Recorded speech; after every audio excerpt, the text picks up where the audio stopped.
Hello, my name is Rahul Mitra. I'm an associate professor at Wayne State University, and welcome to the eighth recording in this professional development and research writing series.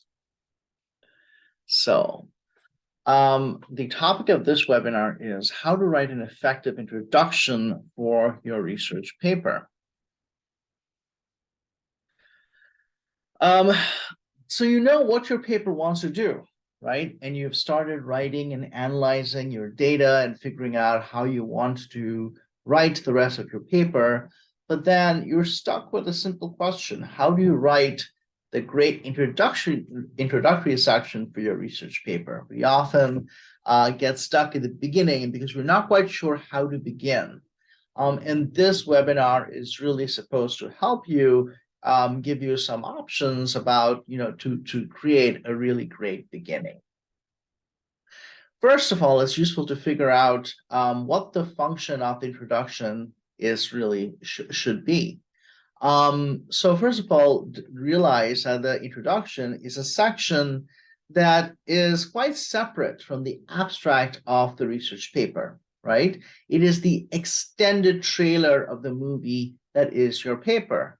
Because a lot of times some students often think, well, the abstract is the introduction, so why do I need to actually introduce the paper again? But realize that the abstract is something separate entirely from the rest of the paper. And therefore, for readers who are starting to read your paper, it is introduction that really needs to set the tone and inform the reader all over again what exactly it is that your paper tries to do.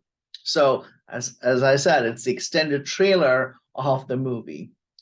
Another goal of the introduction is to draw the reader into your paper and really keep them invested in the outcome of your research, to really make your research paper exciting. It should provide the reader with a broad overview of your research, what you're doing, how you're doing it, and why it's important. And so the word overview is important because it sort of needs to go over, what is supposed to come in the rest of the paper, right? So remember, going back to that analogy of that extended trailer of the movie, that's your paper. And finally, the introduction should provide the reader with a clear roadmap of your research paper. What can they expect as they read ahead? What are the next sections and subsections that the reader is going to encounter?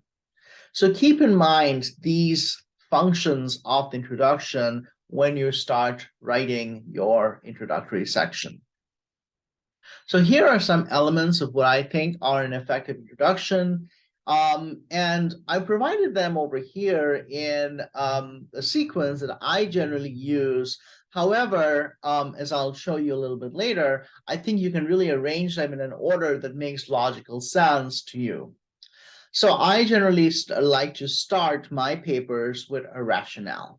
And this is usually a small 1 paragraph or 2 paragraphs at the most, but it really needs to explain why is it that I'm doing this research in the first place, the rationale for this research.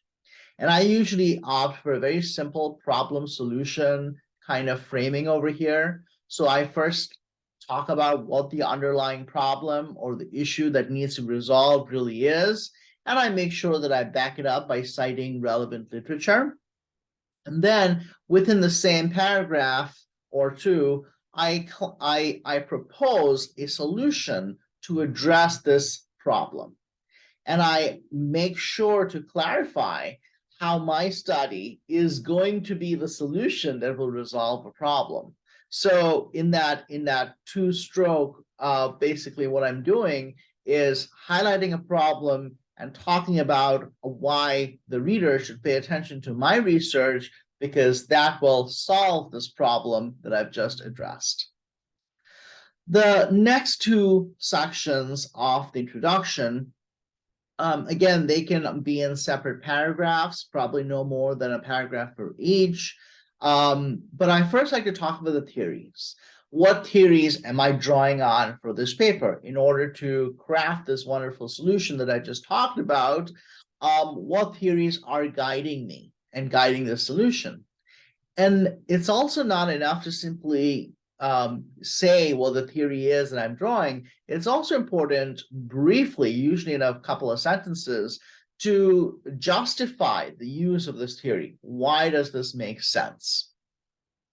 Similarly, for the methods, which is usually a separate paragraph, or sometimes it can be within the same paragraph, I explain what methods I'm using, whether it's interviews or survey methodologies or ethnography, and why, right? So the justification is really important. Remember, this is supposed to be a brief part, so it's definitely a short summary. The next paragraph, or a couple of paragraphs, if you want to make it a little longer, it should be reserved for the contributions, right? So after describing the solution and how I'm going to implement the solution, I want to talk a little bit about the specific theoretical and practical contributions that this research paper solution makes. This part is really important because it really, again, hammers the message in for the reader. Why should they care about this research paper? So talking about the specific contributions, right? Reminding the reader about how this paper sort of forms the solution to the problem that we just discussed is really, really important. And I finally like to close the introductory section with a brief paragraph, which is sort of like a roadmap. And I talk about how the subsequent sections of the paper are arranged, because it gives the reader a good understanding of what they're going to encounter in each section. So overall, I try to keep my introductory sections to around 2 pages, double spaced. But it's quite achievable if you sort of try to accomplish each of these 5 major elements for an effective introduction. Now, what if you wanted to shift these elements a little bit? And so this is an alternative way of arranging it. In some cases, I've used this arrangement as well. I've seen others use it as well. And basically, you would begin by maybe starting with your theory, right? If you want to highlight the gap in existing theory and you want to talk about how your research paper fills this gap, then it makes sense to start talking about theory and then rationale and then contributions and then close with the method of the roadmap.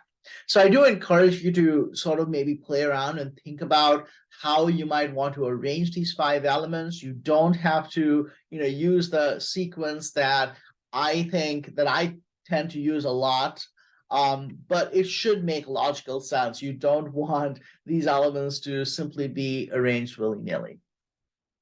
So some major takeaways from this short webinar. Again, keep in mind that the introduction should be relatively short. It's a trailer, right? It's not the first part of the movie. It's a trailer. So try to keep it within 2.5 pages. I think it's really helpful if you get to the point early in the introduction, in the first couple of paragraphs, if possible. What exactly does your study or your paper do?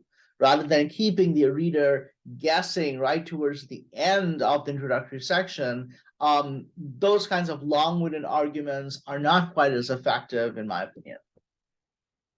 I also think it's important to be clear and very succinct. State what you're doing, justify your choice of research design, and briefly mention how you accomplish it in the paper.